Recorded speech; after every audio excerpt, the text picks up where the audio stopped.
যদি কখনো সিনেমা করি সিনেমায় তটিনী নামে একজন অভিনেত্রী ছিল। সবাই বলে যে সুহাসিনী, এটা শুনতে কেমন লাগে? ভালোই লাগে, আমার কাছে খুব প্রাউড ফিল হয়, কারণ খুব কমই এরকমের হয় যে মানুষ নিজের নামের থেকে চরিত্রের নামে মানুষ তাকে বেশি চিনে। আমাকে মনে হয় অনেক বেশি মানুষ সুহাসিনী নামেই চিনে, তটিনী থেকেও সুহাসিনী নামটা আমার মানে বেশি কমন ছিল একটা সময়।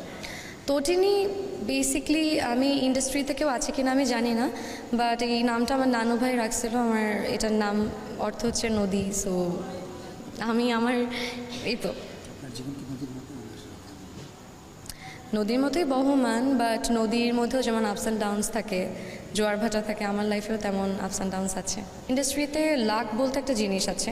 অ্যাট দ্য সেম টাইম আমার কাছে এটা সবার প্রথমে মনে হয় যে আপনি যদি পরিশ্রমী না হন বা আপনার কাজের প্রতি অনেস্ট না হন, ডেডিকেটেড না হন, সুযোগ আপনাকে সবারই লাইফে কম বেশি আসবে, বাট সেটাকে ইউজ করতে জানতে হয়। যদি সেটাকে আমি কাজে না লাগাতে পারি, সেই সুযোগটাকে যদি আমি টেকেন ফর গ্রান্টেড নিই, তাহলে আসলে যত বড় সুযোগই পাই না কেন আমার দিন শেষে আমি কিছু করতে পারবো না।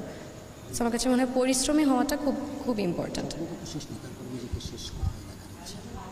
আপাতত আমি ভালো ভালো কাজ করতে চাই, নিজের অ্যাক্টিং এখনও অনেক কিছু শেখার বাকি, আমি ইমপ্রুভ করতে চাই যত ডে বাই ডে করতে পারবো। আর আমি চাই 10 বছর পর হয়তো যখন আমি ইন্ডাস্ট্রিতে থাকবো না, বা সেটা 5 বছর পর হোক, 2 বছর পর হোক, মানুষ যেন মনে রাখে যে না, একসময় নাটকে তটিনী ছিল, বা যদি কখনো সিনেমা করি সিনেমায় তটিনী নামে একজন অভিনেত্রী ছিল। প্রথম হচ্ছে পথে হলো পরিচয়, আমার প্রথম জাকারিয়া শৌখিন ভাইয়ের কাজ অপূর্ব ভাইয়ের সাথে, আর সেকেন্ডটা হচ্ছে পথে হলো দেরি। সো দুইটা কাজে আমি আলহামদুলিল্লাহ খুব ভালো রেসপন্স পেয়েছি। And Pothe Holo Deri was one of the biggest hit last year. ভাইয়ের সাথে আমার ইনশাআল্লাহ সামনে আপনারা কাজ দেখতে পাবেন। আপাতত এইটুকুই, আমি আর কিছু বলতে চাচ্ছি না। হ্যাঁ, অবশ্যই, কারণ আমার কাছে ভালো লাগে যখন আসলে এমন কারোর সাথে তুলনা করে যাদেরকে আসলে আমরা নিজেদের আইডল মনে করি। মেহজাবিন আপু has such an amazing career ইন্ডাস্ট্রিতে।